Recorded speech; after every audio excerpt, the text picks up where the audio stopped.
అందరికీ నమస్కారం అండి. ముందుగా మీ అందరికీ వరలక్ష్మి వ్రత శుభాకాంక్షలు. అదేంటి వరలక్ష్మి వ్రతం మొన్నే అయిపోయింది కదా, ఇప్పుడు చెప్తున్నాను అనుకుంటున్నారా? నేను ఆ రోజు చేసుకున్న పూజ వీడియో అండి ఇది. ఎడిటింగ్ చేసి అప్లోడ్ చేయడానికి ఇంత టైం అయితే పట్టిందనమాట.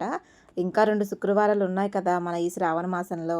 ఇంకా వరలక్ష్మి వ్రతం చేసుకొని వారు ఎవరైనా ఉంటే ఈ వీడియో చూసి పూజ చేసుకుంటారని ఇప్పుడైతే అప్లోడ్ చేస్తున్నాను. అయితే వీడియోలోకి వెళ్ళే ముందు మీ అందరికీ ఒక చిన్న విన్నపం అండి.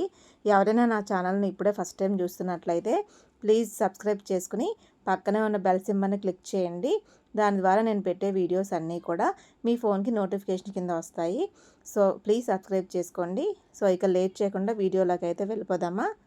ఇక ఈరోజు వీడియోలో నేను వరలక్ష్మి వ్రతం ఎలా చేసుకున్నానో, అలాగే అమ్మవారి యొక్క విశిష్టత గురించి, మనం ఎలా ఉంటే ఆ వరలక్ష్మీదేవి మనకి వరాలు కురిపిస్తుంది, అలాగే స్వామివారి అమ్మవారి బంధం గురించి కూడా ఈ వీడియోలో తెలుసుకుందాం.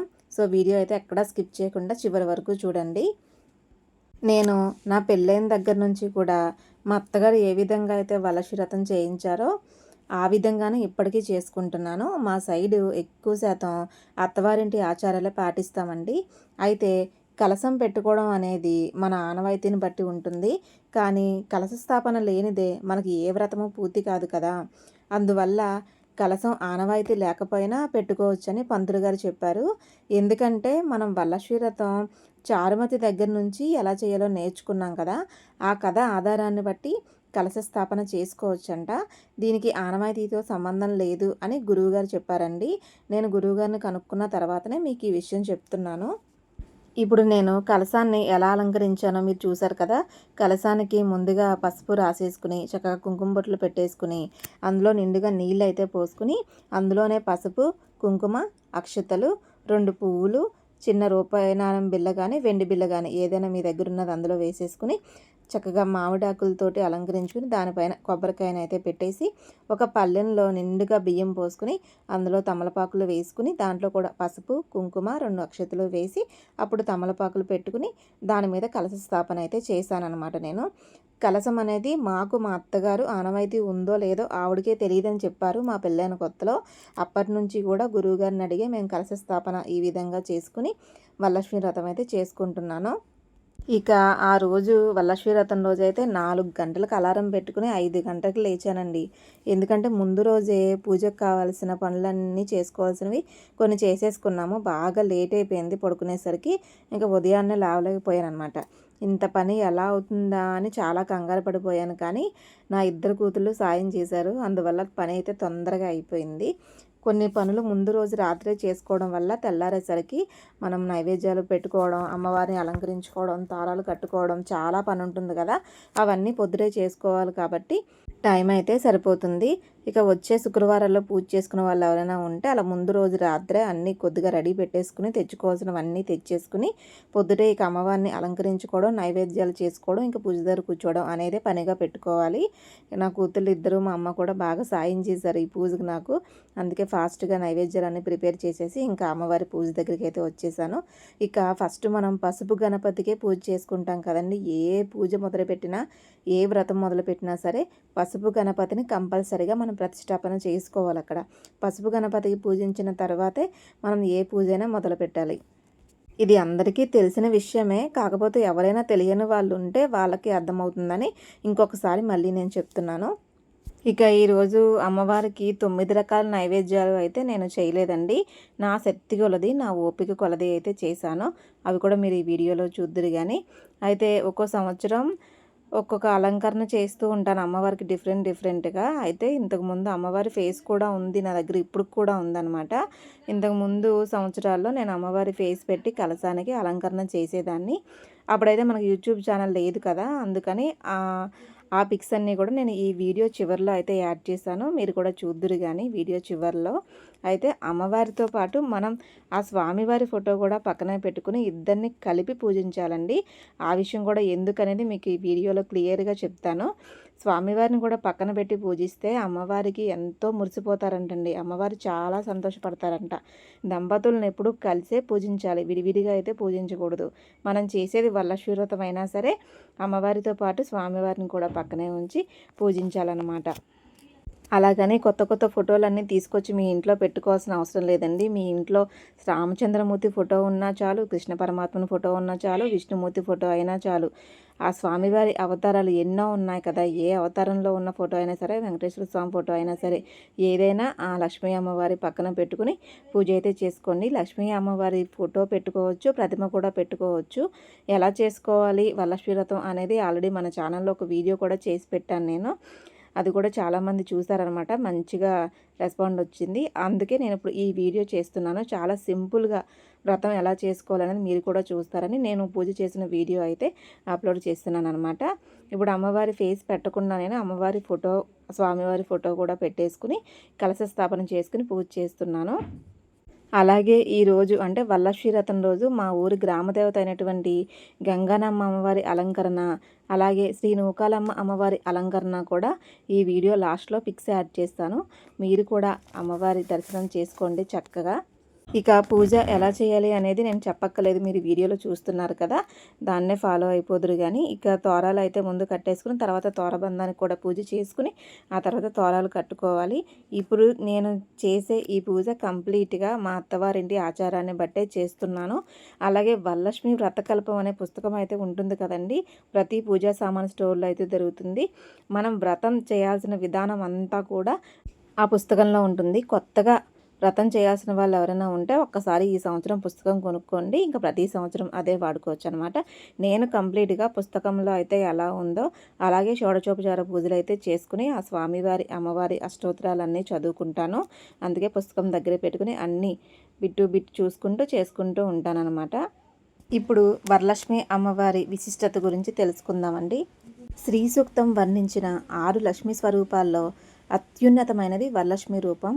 అనేక పురాణాల్లో వరలక్ష్మి వ్రతం ప్రస్తావన కనిపిస్తుందండి. సాక్షాత్తు పరమశివుడే ఆ పార్వతీదేవికి ఆ ప్రాశస్త్యాన్ని వివరించిన ఘట్టాలు ఉన్నాయి.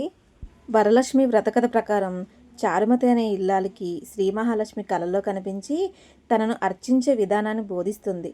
ఆ గృహిణి వేదాలను చదువుకోలేదు, తపస్సులు చేయలేదు. అయితేనేం అతిథి సత్కారంలో అన్నపూర్ణమ్మ అత్తమామలను గౌరవించేది, భర్తను ప్రేమించేది, పిల్లల్ని రత్నాల్లా తీర్చిదిద్దేది, ఇంటిని అద్దంలా ఉంచుకునేది, నలుగురికి చేతనైనంత సాయం చేసేది. అమ్మకు నచ్చే అతి గొప్ప గుణం భూతదయ.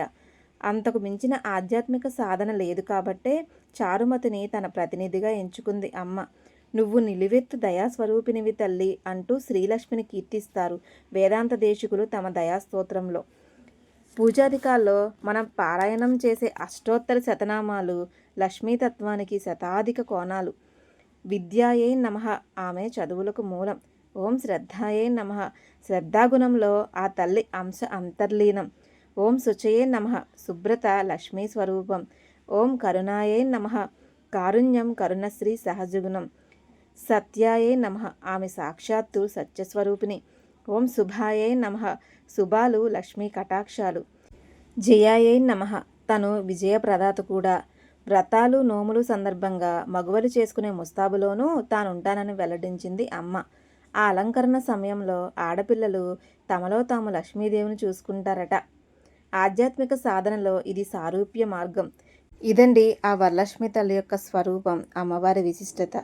ఇప్పుడు అమ్మవారి స్వభావం గురించి, మనం ఎలా ఉంటే అమ్మవారు మన దగ్గర ఉంటుందో తెలుసుకుందామా. ఆ శ్రీమంతురాలు సున్నిత మనస్కురాలు. లక్ష్మీ కటాక్షాన్ని పొందాలంటే ముందుగా లక్ష్మీ స్వభావాన్ని మనం అర్థం చేసుకోవాలి. ఆమె ఇష్టాయిష్టాలని గ్రహించాలి. మహాభారతంలోని శాంతి పర్వంలో ధర్మరాజు మహాలక్ష్మి ఎక్కడెక్కడ కొలువై ఉంటుంది పితామహ అని అడుగుతారు అంపశయ్య మీద ఉన్న భీష్ముడిని. పచ్చని పొలంలో, పారే నీటిలో, పసుపు గడపల్లో, స్వచ్ఛమైన చిరునవ్వులో, అతిథి అభ్యాగతులలో, కలకలలాడే నివాసాల్లో, పరిశుభ్రతలో, సత్యంలో, దానంలో, ధర్మంలో అని లోతుగా వివరిస్తాడు ఆచార్యుడు. నిత్య సత్యులు అంటే అస్సలు అసత్యం పలకనివారు, అబద్ధం చెప్పనివారు, ఎప్పుడూ సత్యమే మాట్లాడేవారు. శౌచనిరతులు, ఎప్పుడు శుచిగా శుభ్రంగా ఉండేవారు. అమలమతులు అంటూ అమ్మకు నచ్చే సద్గుణాలను వినిపిస్తాడు.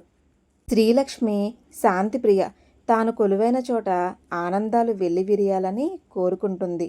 ఆమె లక్ష్యానికి అధిదేవత కూడా. దీపలక్ష్మిగా అజ్ఞాన తిమిరాన్ని ఛేదించి జ్ఞాన సాధనకు మార్గం సుగమనం చేస్తుంది. కాబట్టే చీకటికి ప్రతీక అయిన గుడ్లగూబను ఏరికోరి వాహనంగా ఎంచుకుంది అమ్మ. తనకు పచ్చదనం అంటే ప్రాణం. వనలక్ష్మిగా, వృక్షలక్ష్మిగా ఆమెను అర్చిస్తారు భక్తులు. ఓం ప్రకృతియే నమః అంటూ చేతులు జోడిస్తోంది మన శాస్త్రం. 4 మొక్కలు ఉన్న చోటుకి బొట్టు పెట్టి పిలవకపోయినా అమ్మవారు వెళ్ళిపోతుందట. సిరిలక్ష్మికి గృహలక్ష్మి పట్ల మహా మక్కువ. ఇల్లాలి చిరునవ్వులోనే తానుంటానని స్కాంద పురాణంలో ప్రకటించింది అమ్మ. అంతేనా, ఆప్యాయంగా మాట్లాడేవారు, పెద్దల్ని సేవించేవారు తన అభిమానానికి పాత్రులవుతారని వెల్లడించింది. వినయ సంపన్నుల్ని చూస్తే అమ్మవారికి మహా ముచ్చటట. నా బిడ్డ బంగారం అని మురిసిపోతుందంట. ఎవరితోనైనా వినయంగా ఉండడం, వినయంగా మాట్లాడే వాళ్ళైతే.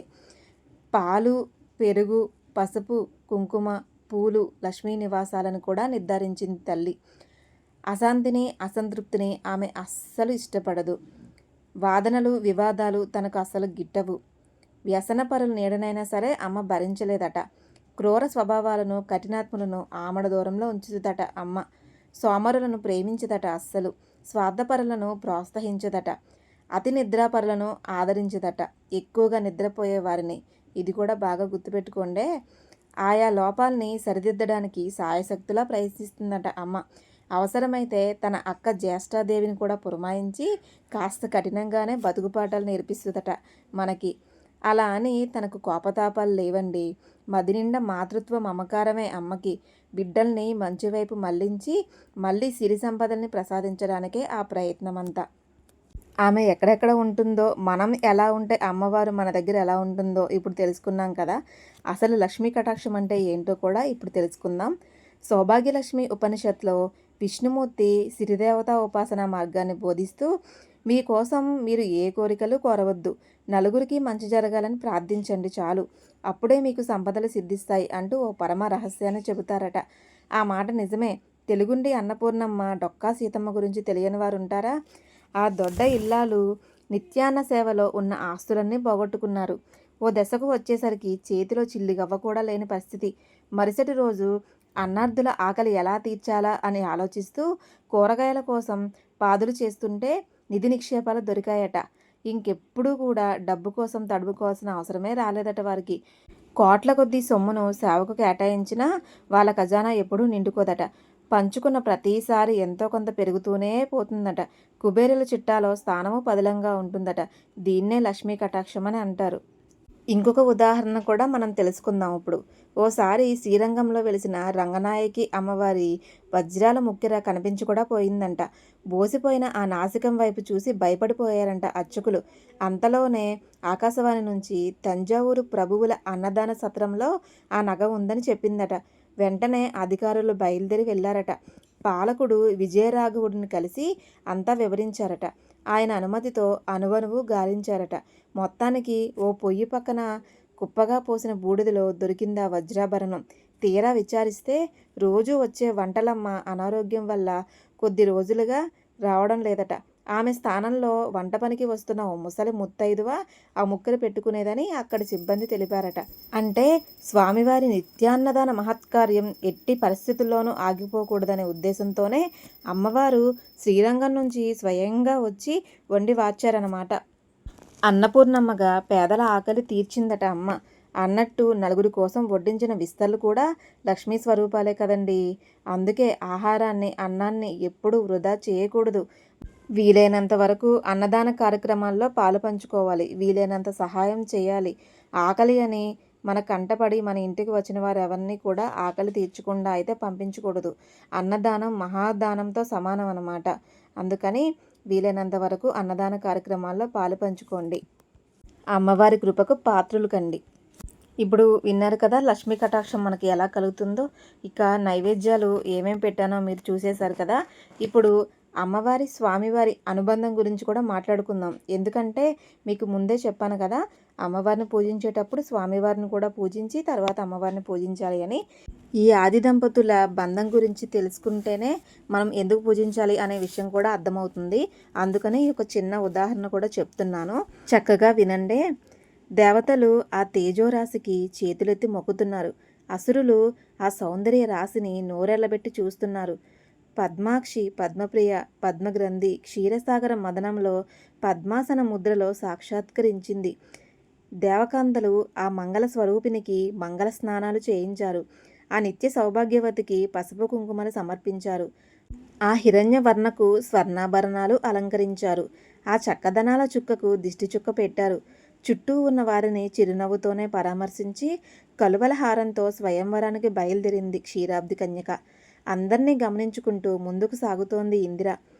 4 తలల వారొకరు, 3 కళ్ళ వారు ఇంకొకరు, నిప్పుల కొలిమి ఒకరు, నిలకడలేని స్వభావి మరొకరు. ఇలా ఎవరిని చూసినా ఏదో ఒక లోపం.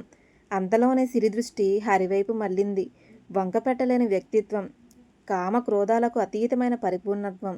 అంతే, అక్కడితో ఆమె అన్వేషణ పూర్తయిపోయింది. క్షణమైనా ఆలస్యం చేయకుండా చేతిలోని పూదండను పురుషోత్తముడు మెడలో అలంకరించింది. పడతి ప్రతిపాదనకు కళ్ళతోనే ఆమోదం తెలిపాడు ఆ అరవిందాక్షుడు. హృదయపూర్వకంగా జీవితంలోకి ఆహ్వానించి హృదయంలో చోటిచ్చాడు. అయినా ఆ ఇద్దరి అనుబంధం ఇప్పటిదా, యుగయుగాల నాటిది. ఆ యుగాల్లో ఉన్నటువంటి బంధాన్ని ఇంకొక చిన్న వివరణతో మనం తెలుసుకుందాం. భృగు బ్రహ్మ యొక్క మానసపుత్రుడు. అతని ఇల్లాలి పేరు ఖ్యాతి. పరాశక్తి కటాక్షం కోసం ఆ మహర్షి కఠోరమైన సాధన చేశాడు. ఆ సంకల్పానికి మెచ్చి జగజ్జనని ప్రత్యక్షమైంది. నీలోని వైభవ కళను పుత్రికగా మాకు ప్రసాదించు తల్లి అని వేడుకున్నాడు భృగు. అమ్మ అనుగ్రహించింది. అలా ఆ ఇంట భార్గవిగా జన్మించింది శ్రీలక్ష్మి. అదే సమయానికి నారాయణుడు విశ్వశ్రేయస్సు కోసం తపోభూమికి బయలుదేరాడు. ఆ సంగతి తెలిసిన ఇంద్రుడు విజ్ఞాలను సృష్టించి రమ్మంటూ అప్సరసలను పురమాయించాడు. అయినా పురుషోత్తముడు చలించలేదు. విశ్వరూప దర్శనమిచ్చి తానేమిటో వారికి చాటి చెప్పాడు. ఆ విషయం భార్గవికి తెలిసింది. అప్పటి నుంచి ఆ విరాటమూర్తిని తన పెనిమిటిగా ఊహించుకుంది. స్వామి కోసం తపస్సు చేసింది. ఆమె సంకల్పానికి ముచ్చటపడిన విష్ణుమూర్తి ఆ లక్ష్మీ అంశను తన జీవిత సహచరునిగా స్వీకరించాడు.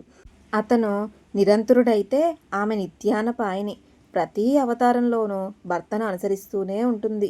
మత్స్యావతారంలో శ్రియగా, కూర్మావతారంలో కూర్మావతిగా, వరాహవతారంలో భూలక్ష్మిగా, నరసింహావతారంలో శ్రీలక్ష్మిగా, పరశురామావతారంలో రేవతిగా, రామావతారంలో సీతగా, కృష్ణావతారంలో రుక్మిణిగా స్వామి కోసమే అవతరించింది. వామనావతారంలో కృష్ణాజినంగా మారి వటుడి రూపంలోని విష్ణువుతో పాటు బలిచక్రవర్తి సభకు వెళ్ళింది. ఎక్కడా ఏ చిన్న ఎడబాటును తట్టుకోలేదు ఆమె. అయినా కొన్నిసార్లు వేరుపడక తప్పలేదు. అది కూడా లోక కళ్యాణం కోసమే కదా. అది కూడా చిన్న వివరణ తెలుసుకుందాం. ఒకానొక సమయంలో శ్రీ మహావిష్ణువు తనకు ప్రసాదించిన నిర్మాల్య హారాన్ని ఐరావతం మీద ఊరేగుతున్న దేవరాజుకు అందించాడు దుర్వాస మహర్షి. ఇంద్రుడు ఆ దండను కళ్ళకైనా అద్దుకోకుండా ఐరావతం మెడలో వేశాడు. తెల్ల ఏనుగు తన సహజ ప్రవృత్తి కొద్దీ తొండంతో విసిరికొట్టింది. దీంతో మహర్షి కోపం కట్టలు తెంచుకుంది. ఇంద్ర, అంతులేని సంపదల్ని చూసుకునే కదా ఈ మిడిసిపాటు. ఆ ఐశ్వర్యాలకు మూలం సముద్రం పాలైపోతుంది అని శపించాడు. ఆ కారణంతోనే లక్ష్మీదేవి కొంతకాలం అనంత జలనిధిని ఆశ్రయించింది. సురాసురుల క్షీరసాగర మదనంలో మళ్ళీ బయటకొచ్చింది. లోక కళ్యాణ కారకుడిని వరుడిగా ఎంచుకుంది. ఆ ఇద్దరిది సూర్యుడికి కిరణాలకు ఉన్నటువంటి సంబంధం, సముద్రానికి అలలకు ఉన్నటువంటి అనుబంధం. పేరుకు సత్యనారాయణ స్వామి వ్రతమే అయినా రమాదేవి సమేతంగా కదా ఆయన పూజలు అందుకుంటారు. శ్రావణంలో మనం జరుపుకునేది వరలక్ష్మి వ్రతమైన శ్రీమన్నారాయణుడితో కలిసే కలశంలో కొలువు తీరుతుంది నారాయణి. ఆ మాటకొస్తే మహావిష్ణువు మాత్రం శ్రీలక్ష్మిని విడిచిపెట్టి ఉండగలడా? అందులోనూ ఆమెకు చెంచల అని పేరు. ఎవరిని ఎల్లకాలము ఆశ్రయించి ఉండదనే ప్రచారమూ ఉంది. ఆ భయంతోనే తన గుండెల్లో చోటిచ్చి కమలాక్షిని కట్టడి చేశారని అంటారు. స్వామి అమ్మవార్ల యుగయుగాల బంధం గురించి తెలుసుకున్నాం కదండి. అందుకనే అమ్మవారిని స్వామివారిని కలిపే పూజించాలని అంటారు. మన శుక్రవారం అమ్మవారి పూజ చేసినా స్వామివారిని కలిపే పూజించుకోవాలి. శనివారం స్వామివారి పూజ చేసినా అమ్మవారితో కలిపే పూజించుకోవాలి. అలా అయితేనే మనకి పరిపూర్ణమైన ఫలితం లభిస్తుందన్నమాట. ఇక ఈరోజు పూజ పొద్దుట పూజ అయిపోయింది కదా. ఇప్పుడు మీరు చూస్తున్నది ఆ రోజు సాయంత్రం పూజ అనమాట. నేను 3 రోజులైతే అమ్మవారిని పీఠాన్ని అలాగే ఉంచాను. ఆ 3 రోజుల పూజ కూడా ఈ వీడియోలో అయితే అప్లోడ్ చేశాను అనమాట. దీని తర్వాత తెల్లారి ఉదయం పూజ కూడా మీరు చూస్తారు. ఆ రోజు 5 ముత్తైదులకైతే నేను వాయనం ఇచ్చుకున్నాను. ఎప్పుడు కూడా 9 మందికి లేదా 5 అయితే ఇచ్చుకుంటాను. ఇంతమందికే ఇచ్చుకోవాలని నేనైతే ఏమీ అనుకోలేదు. ఎప్పుడూ అలా పెట్టుకోలేదు. నా శక్తి కొలది ఇచ్చుకుంటాను. ఈ సంవత్సరం అయితే నాకు 5 కుదిరింది. 5 ముత్తైదులకే ఇచ్చుకున్నానమాట. అలాగే నేను కూడా వాయనాలు తీసుకోవడానికి వెళ్ళాను. ఇందాక మీరు చూసారు కదా, మా పెద్దనాన్నగారి అమ్మాయి, మా పెద్దక్క, అక్క వాళ్ళ ఇంటికి వెళ్ళి అక్కడ కూడా వాయనం తీసుకున్నాను. అయితే పూజ చేసుకున్న తర్వాత మనకు కనీసంగా 3 లేదా 5 అనేది వాయనం ఇచ్చుకోవాలండి కంపల్సరీగా. వాయనం ఇవ్వకుండా వాళ్ళ ఆశీర్వాదం తీసుకోకుండా మనకి వ్రత ఫలితం అయితే ఉండదు. వ్రతం చేసిన ఫలితం అయితే రాదనమాట. కనీసంగా వాయనం అనేది 3 లేదా 5 అనేది ఇచ్చుకోవాలి. మనం జాకెట్ మొక్క లేకపోయినా పెట్టకపోయినా పర్వాలేదు. 2 అరటిపళ్ళు, చిన్న ఒక్క ముక్క, ₹1 బిళ్ళ తాంబూలంగా ఇచ్చి అమ్మవారిగా భావించి ఆ ముత్తైదు దగ్గర మనమైతే ఆశీర్వాదం తీసుకోవాలి. ప్రసాదంగా మనం ఏమీ పెట్టకపోయినా చిన్న బెల్లం ముక్క పెట్టినా చాలండి. వాయనంలో మాత్రం శనగలు కంపల్సరీగా ఇవ్వాలి కాబట్టి శనగలు కూడా ఇచ్చుకోవాలి. ఆ రోజు సాయంత్రం మేము మా ఊరిలో ఉన్నటువంటి గంగానమ్మ అమ్మవారి ఆలయానికి వెళ్ళాము. అక్కడైతే లైన్ ఇంత పెద్దగా ఉందన్నమాట. తొందరగానే వెళ్ళాము. అయినా సరే వర్షం కారణంగా అప్పుడే కొంచెం తెరపిచ్చేసరికి జనం అయితే గట్టిగా ఉన్నారు. ఇంకా ఆ లైన్లో నుంచుని దర్శనం చేసుకుని వచ్చేసరికి చాలా టైం అయింది. ఇంటి దగ్గరే పూజ ముగించేసుకుని వెళ్ళాం కాబట్టి లేట్ అయినా పర్లేదు అనుకుని వచ్చాము. ఇక వరలక్ష్మి వ్రతం తెల్లారి రోజున నేను చేసుకునే పూజ మీరు ఇప్పుడు చూస్తున్నారు. మనకి రాఖీ పౌర్ణమి కూడా వచ్చేసింది కదా తెల్లారే. ఇంకా అది కూడా పూజలో పెట్టుకోవాలి కదా. రాఖీలు కూడా పెట్టుకుని మా పిల్లలైతే వాళ్ళ తమ్ముడు కట్టడానికి వెళ్ళారు ఆ రోజు. ఇప్పుడు ఈ వీడియోలో నేను పూజ ఎలా చేశాను అనేది మీరు చూసారు. నేను అన్నీ చెప్పలేదు కాబట్టి అమ్మవారి స్వరూపం గురించి, అమ్మవారి విశిష్టత గురించి, మనం ఎలా ఉంటే అమ్మవారు మన దగ్గర ఎలా కొలువుతీరి ఉంటుందో అనేది చెప్పాను కదా. ఇది మన పురాణాల ప్రకారం నేను తెలుసుకుని నేను మీకు చెప్తున్నానండి. మీకు ఆల్రెడీ నేను చదివిన వివరణ చూస్తేనే అర్థమైపోతుంది పురాణాల కథల్లోదని. అది అందరికీ తెలియచెప్పడానికే నేను వ్రత కథ అవేమీ చెప్పకుండా అమ్మవారి విశిష్టత గురించి ఇవన్నీ చెప్పుకుంటూ వచ్చానన్నమాట. ఆల్రెడీ ఇంతకు ముందే వరలక్ష్మి వ్రతం ఎలా చేయాలి అనేది వీడియో మన ఛానల్లో అప్లోడ్ చేశానని చెప్పాను కదా. దానికి నేను ఎలా చేస్తున్నాను అనేది ఈ వీడియో అయితే మీరు చూస్తున్నారు. మన దగ్గర ఏమీ లేకపోయినా చాలా సింపుల్గా అయితే చేసుకోవచ్చండి. అవే పెట్టాలి, ఇవే పెట్టాలి, అలాగే అలంకరించాలి అనేది ఏమీ లేదు. ఎటువంటి నిబంధనలు లేవు. మనకు ఉన్నంతలో మన ఓపిక కొలది అలంకరించుకోవాలి. ఇప్పుడు నేను అమ్మవారికి వేసిన ఆ కాసుల పేరేంటి, కలశానికి అలంకరించినది ఏంటి, ఏవి బంగారం కాదండి. ముందే చెప్తున్నాను మీ అందరికీ. మీకు చూడడానికి అదంతా బంగారంలా కనిపిస్తుంది. అవన్నీ రోల్డ్ గోల్డ్ నగలే అనమాట. మీకు ఇదంతా ఎందుకు చెప్తున్నానంటే సింపుల్గా చేసుకోవాలి, హంగు హార్బాటాలు లేకుండా అని మీరు చెప్తున్నారు కదా. మీరు అమ్మవారిని అలా అలంకరించుకున్నారు కదా అని ఎవరైనా అనుకుంటారు కాబట్టి నేను మీకు ముందే చెప్తున్నాను. మనకి ఉన్నంతలో అమ్మవారిని అలంకరించుకుని అలా పూజ చేసుకుంటే సరిపోతుంది. వరలక్ష్మి వ్రతానికి ఆ బంగారపు రూపే కొనుక్కోవాలి, కాసుల పేరే కొనుక్కోవాలి, అదే పూజలో పెట్టుకోవాలి అని ఏమీ లేదండి. అమ్మవారికి ప్రేమతో భక్తిపూర్వకంగా పసుపు కొమ్ము పెట్టినా సరే అమ్మ మనల్ని అనుగ్రహిస్తుంది. ఇక వీడియో అయితే అయిపోయిందండి. ఇది మన పూజ వీడియో, వరలక్ష్మి వ్రతం పూజ వీడియో.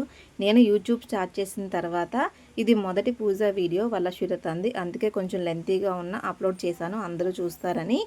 మీకు నచ్చితే వీడియో నచ్చితే లైక్ చేయండి. అలాగే మీ ఫ్రెండ్స్ అండ్ ఫ్యామిలీ మెంబర్స్ అందరికీ షేర్ చేయండి. ఇలాంటి మరిన్ని భక్తి వీడియోస్ కోసం నా ఛానల్ని తప్పకుండా సబ్స్క్రైబ్ చేసుకోండి. మన ఛానల్లో ఎక్కువ శాతం భక్తి వీడియోసే ఉంటాయి. ఎందుకంటే నేను నిత్య దీపారాధన చేసుకుంటాను. ఎటువంటి పండగ ఏదైనా సరే అన్నీ ప్రతిదీ చేసుకుంటాను. ఇంట్లో చేసుకుంటాను, గుడికి వెళ్తాను.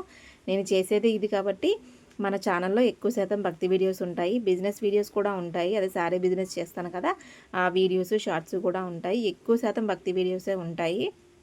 ఇక అమ్మవారిని 3 రోజులు ఉంచి ఆదివారం ఉద్వాసన చెప్పి కదిపించారనమాట పీఠాన్ని. మనం ఎన్ని చేసినా సరే మనం ఉండే మంచి మార్గాన్ని బట్టే అమ్మవారు మనల్ని అనుగ్రహిస్తుందని నేను ఇంతకుముందు చాలా వీడియోస్లో చెప్పాను. మళ్ళీ ఇంకొకసారి చెప్తున్నాను మీకు. మనం ఏ పని చేసినా ధర్మబద్ధంగా చేయాలి, ధర్మంగా ఉండాలి, అసత్యం ఆడకూడదు, ఎట్టి పరిస్థితుల్లోనూ అబద్ధం అనేది చెప్పకూడదండి. ఒకసారి అబద్ధం చెప్పి నమ్మకం కోల్పోయిన తర్వాత ఆ నమ్మకాన్ని నిలబెట్టుకోవడానికి మనం ఎన్ని నిజాలు చెప్పినా సరే అవతలి వ్యక్తి నమ్మరు. అటువంటి నమ్మకాన్ని మనం ఎప్పుడు ఎవరి దగ్గర కూడా కోల్పోకూడదు. అది ఇంట్లో వాళ్ళ దగ్గర అయినా సరే, బయట వాళ్ళ దగ్గర అయినా సరే. ఎవరితో కూడా అబద్ధం చెప్పకూడదు, అసత్యం పలకకూడదు, ఇచ్చిన మాట తప్పకూడదు.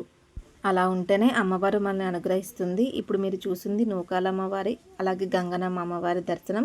ఈ ఫొటోస్ అయితే నేను లాస్ట్ 3 ఇయర్స్ నుంచి పూజ చేసుకున్న ఫొటోస్ అనమాట. So thank you for watching friends. Please నా ఛానల్ని అయితే తప్పకుండా సబ్స్క్రైబ్ చేసుకోండి.